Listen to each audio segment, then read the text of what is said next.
નમસ્કાર વિદ્યાર્થી મિત્રો, સ્વાગત છે તમારું એમડબ્લ્યુપી એજ્યુકેશન યુટ્યુબ ચેનલમાં। આજે આપણે જોવાના છે અહીં ધોરણ નંબર 7 ની અંદર હિન્દી વિષયનો સેમેસ્ટર નંબર 2 માં પાઠ નંબર 7 નો આપણે બઢે કહાનીનું આપણે સોલ્યુશન કરવાના છે। તો તેના માટે ચેનલ તમે સબસ્ક્રાઇબ કરો જેથી વિડિયો લેક્ચર તમે સમયસર મળતા રહે। તો ક્વેશ્ચન નંબર 1 છે, વિકલ્પ એમાં પહેલું છે દાना કોણ લાતા था, તો એમાં આવશે કૌવા और मुर्गी।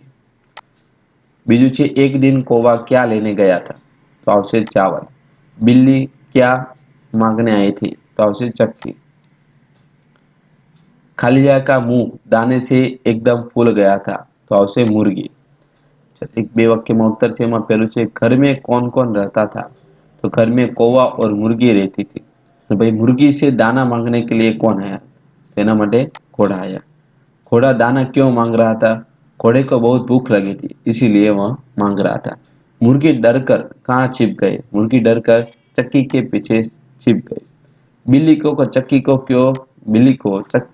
क्यों चाहिए, तो बिल्ली को दाना पीसने के लिए चक्की चाहिए थी। चक्की से आटा क्यों नहीं निकल रहा था, बिल्ली के चक्की में दाना डालते हैं मुर्गी उसे मुंह में जोर लेती थी इसीलिए चक्की से आटा नहीं निकलता था। એના પછી કહાનીના આધારે તમને જે ખાલી જગ્યા આપેલી છે તે આપણે પૂર્ણ કરવાની છે। તો એનું અહીં તમને સોલ્યુશન આપેલું છે, આમાંથી જોઈને તમે લખવાનું રહેશે।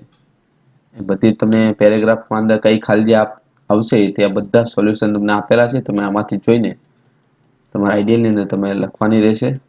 પ્રશ્ન નંબર 4 છે, હવે શબ્દો કે ભેદ को जानकर બંનેના તમારા વાક્ય બનાવવાનું છે। પહેલું છે આદિ, બીજું પણ આદિ છે। પહેલા આદિનો મતલબ થાય પ્રારંભ અને બીજા આદિનો મતલબ થાય અભ્યસર। તો પ્રારંભનું વાક્ય તમને આપેલું છે, વાલ્મીકि आदि कवि थे। એના પછી અહીંયા મનુષ્ય નવીનતા को स्वीकारने को आदि हो गया। चलो એના પછી બીજા બે વાક્ય આપે છે અપેક્ષા ઉપેક્ષા। અપેક્ષા એટલે ઈચ્છા અને ઉપેક્ષા એની અવગણના। એના પછી તમને આપેલું છે અશક્ત અને આસક્ત। તો અહીં પણ અશક્તનો મતલબ થાય અસમર્થ, આસક્તનો મતલબ થાય મુક્ત। એના પછી આપેલું છે ગૃહ અને ગ્રહ। ગૃહ એટલે ઘર, ગ્રહ એટલે કોઈ બી આપણે ગ્રહ લઈ શકીએ છીએ। એક તમને આપેલું છે બુધ। બહાર और बाहर, બહાર એટલે વસંત અને બહાર એટલે કहीं से बाहर जाना। शोक एंड शौक, शोक यानी चाक और शोक यानी उदासी। चलो હવે નેક્સ્ટ આપણે પાઠ નંબર 8 નું પણ સોલ્યુશન સાથે જોવાના છે, તેનું નામ છે મુસ્કાન કે મોતી। તો એમસીક્યુ ની વાત કરીએ આપણે। પહેલું છે એમાં પહેલું चिंटू ने किसे चांटा मारा, तो આવશે राजू को। राजू ने चिंटू को क्या कहा था, तो આવશે हिपोपोटेमस।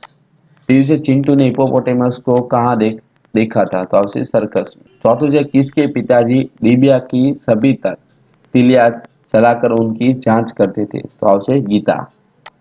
रिक्त स्थान की पूर्ति करने में भुलक्कड़ पति नई किताब 10वीं बार ले आए। चलो एक बे वाक्य में उत्तर लखवान है। राजू ने चिंटू को हिपोपोटेमस कब कहा था, राजू ने चिंटू को हिपोपोटेमस 15 दिन पहले कहा था। चिंटू ने राजू को 15 दिन के बाद चांटा क्यों मारा, चिंटू ने 15 दिन के बाद सर्कस में हिपोपोटेमस को देखा, ऐसे हिपोपोटेमस के साथ उसकी तुलना की गई थी। यह सोचकर बुरा लगा और उसने चांटा लगाया। पति कौन सी किताब खरीद कर लाए थे, पति याद रखने के लिए 1000 तरीके नाम की किताब। मोहल्ले में भिखारी के लाखों रुपए क्यों फंसे थे, कल पैसे आने के चक्कर में भिखारी के लाखों रुपए फंसे थे। रमेश के अनुसार 50 में से कितने रुपए कम करने से 5 रुपए, तो रमेश के अनुसार 50 में से 0 निकाल देने पर 5 रुपए बचेगी। सुनील के पिताजी माचिस खरीदने के बाद क्या करते थे, सुनील के पिताजी माचिस खरीदने के बाद उसी सारी तितलियां गिनते थे कि कहीं कम तो नहीं हो गई। टायर कैसे पंचर हो गया है, तो टायर एक कांच की बोतल पर चढ़ गया था जो उस आदमी के जेब में थी। एना પછી सुरेश को बोतल क्यों नहीं दिखाई दी, सुरेश को बोतल दिखाई नहीं दी क्योंकि बोतल उस आदमी के जेब में थी जो सुरेश की गाड़ी के नीचे आ गई थी। चलो एना पछी तमने शब्द समूह माटे એટલે કે એક શબ્દ યા શબ્દ સમૂહ રચકર ચુટકલા બનાવવાનો છે આપણે। તો એમાં જવાબ શું આવશે એ બધા તમને લખેલા છે, તમારામાંથી જોઈને લખવાના છે। ચલો હવે ચુટકુલો તમને આપેલો છે, એમાં આપણે રિક્ત સ્થાનની પૂર્તિ કરવાની છે, તો તેના પણ તમને જવાબ આપેલા છે, આમાંથી તમારે જોઈને લખવાના રહેશે।